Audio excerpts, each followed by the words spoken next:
আয়ুষ্মানের জীবনের কঠিন সত্য লুকিয়ে রাখতে বাধ্য হল কুসুম। অন্যদিকে ইন্দ্রাণী নিজের কষ্ট চেপে রেখেও ছেলেকে ক্ষমা করতে রাজি নন। আর ঠিক সেই সময় আয়ুষ্মানের বিরুদ্ধে আরও ভয়ঙ্কর চক্রান্ত শুরু করল স্যাম।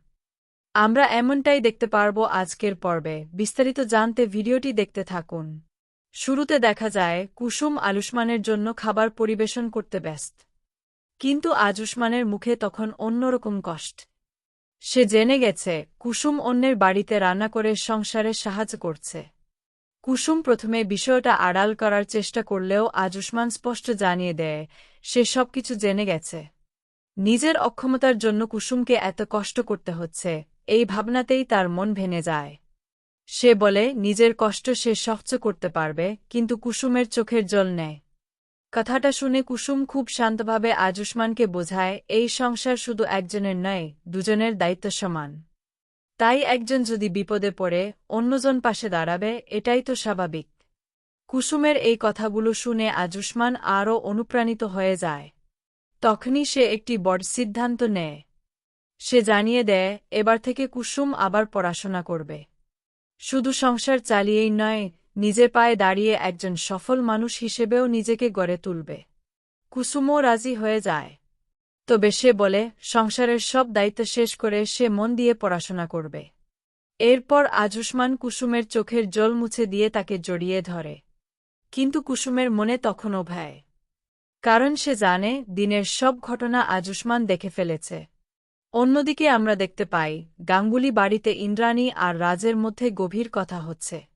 রাজ বুঝতে পারে বাইরে যতই কঠোর দেখাক, ভিতরে ভিতরে ইন্দ্রাণী সম্পূর্ণ ভেঙে পড়েছেন। কুসুম আর আয়ুষ্মানকে ভীষণ মিস করছেন। কিন্তু ইন্দ্রাণী মুখে সেটা মানতেই চান না। তিনি বলেন ওদের সঙ্গে তার আর কোনো সম্পর্ক নেই। কিন্তু পরক্ষণেই নিজের মন খুলে ফেলেন। স্বীকার করেন তার ছেলে এখন অন্যের চাকরি করছে। এই কথা ভাবতেই তার বুক ফেটে যাচ্ছে। যে ছেলে এক সময় বড় বড় অফিস সামলাত, আজ সে সাধারণ চাকরি করছে। তখন রাজ অনুরোধ করে সব ভুলে ওদের বাড়ি ফিরিয়ে আনতে। কিন্তু ইন্দ্রাণী নিজের সিদ্ধান্তে অটল থাকেন। তিনি পরিষ্কার জানিয়ে দেন যতদিন তিনি বেঁচে আছেন ততদিন আয়ুষ্মান আর কুসুম এই বাড়িতে ফিরতে পারবে না। এরপর আমরা দেখতে পাই সকালবেলা কুসুম আর আয়ুষ্মান নিজেদের প্রথম উপার্জনের টাকা হাতে নিয়ে খুব খুশি। তারা ঠিক করে এই টাকার একটি অংশ জমিয়ে রাখবে। ছোট্ট সংসারে এই সামান্য টাকাটাও তাদের কাছে অনেক বড় সম্পদ। এর মাঝেই একটি মজার মুহূর্ত আসে। আয়ুষ্মান পুরনো রেডিও ঠিক করার চেষ্টা করতে থাকে। কুসুম তাকে বারবার বলে এটা তার দ্বারা হবে না। শেষে দুজনের মধ্যে ছোট্ট একটি চ্যালেঞ্জ হয়। কুসুম রেডিওটাকে একটি চাপড় মারতেই সেটা চালু হয়ে যায়। এই দৃশ্য দেখে আয়ুষ্মান অবাক হয়ে যায়। ঠিক সেই সময় সেখানে চলে আসে ঈশান আর অনুশ্রী। অনেক দিন পর ভাইকে সামনে পেয়ে আয়ুষ্মান আবেগে ভেসে যায়। দুই ভাই একে অপরকে জড়িয়ে ধরে। তারপর সবাই মিলে গল্প করতে বসে। ঈশান মজা করে কুসুমকে বলে তার হাতের রান্না অনেক দিন খাওয়া হয়নি, তাই আজ বিশেষ কিছু বানিয়ে খাওয়াতে হবে। কুসুমও হাসিমুখে রাজি হয়ে যায়। কিন্তু পরক্ষণেই সামনে আসে বাস্তবের কঠিন ছবি। রান্নাঘরে গিয়ে কুসুম দেখে ঘরে বাসি রুটি ছাড়া আর কিছুই নেই। বাজার করার মতো অবস্থাও নেই। তখন সে ভাবে জমিয়ে রাখা টাকাটা ভেঙে খরচ করবে কিনা। কিন্তু আয়ুষ্মান তাতে রাজি হয় না। কারণ ঈশান যদি জানতে পারে তার জন্য সঞ্চয়ের টাকা খরচ হয়েছে তাহলে সে খুব কষ্ট পাবে। শেষে কুসুম ঠাকুরের সামনে রাখা সামান্য টাকা দিয়ে শুধু গুড় আনতে পাঠায় আয়ুষ্মানকে। সেই গুড় আর বাসি রুটি দিয়েই অতিথিদের জন্য মিষ্টির মতো একটি খাবার বানানোর সিদ্ধান্ত নেয় সে। পর্দার আড়াল থেকে সবকিছু দেখে অনুশ্রীর চোখ ভিজে ওঠে। সে বুঝতে পারে কত অভাবের মধ্যেও কুসুম আর আয়ুষ্মান কাউকে সেটা বুঝতে দিতে চাইছে না। এদিকে গাঙ্গুলি বাড়িতে ইন্দ্রাণীর এক আত্মীয়া আবারও কুসুমের বিরুদ্ধে আগুনে ঘি ঢালার চেষ্টা করে। সে ইন্দ্রাণীকে বোঝাতে থাকে কুসুম নাকি ইচ্ছে করেই ঈশান আর অনুশ্রীকে নিজের কাছে টেনে নিচ্ছে। সবকিছুর জন্য সে কুসুমকেই দায়ী করে। কিন্তু ইন্দ্রাণী একটাই কথা বলেন, তিনি যাকে একবার নিজের মন থেকে সরিয়ে দিয়েছেন তাকে আর কোনোদিন জীবনে ফিরিয়ে নেবেন না।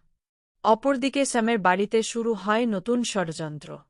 তার সহকারী জানায়, চারদিকে এমন খবর ছড়িয়ে দেওয়া হয়েছে যাতে কেউ আজুষ্মানকে চাকরি দিতে সাহস না পায়। তারপরও আজুষ্মান একটি ছোট কুরিয়ার কোম্পানিতে ডেলিভারি বয়ের কাজ পেয়েছে। শুনে প্রথমে স্যাম অবাক হয়ে যায়। এরপর তার মুখে ফুটে ওঠে ভয়ঙ্কর হাসি।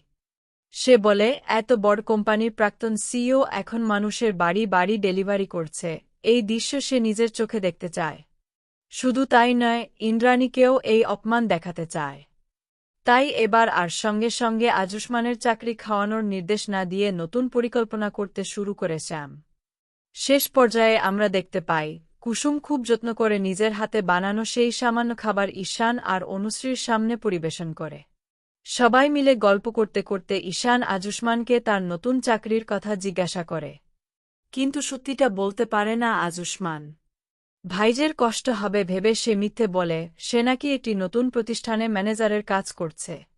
ঈশান সেই কথা বিশ্বাস করে খুব গর্বের সঙ্গে ভাইয়ের প্রশংসা করে। কিন্তু সেই মুহূর্তে আজুষ্মান আর অনুশ্রীর নীরব দৃষ্টি যেন সব সত্যিটাই বলে দেয়। আর এখানেই শেষ হয় আজকের পর্ব। রেখে যায় একটাই প্রশ্ন, আজুষ্মানের এই লুকিয়ে রাখা সত্য আর কতদিন গোপন থাকবে।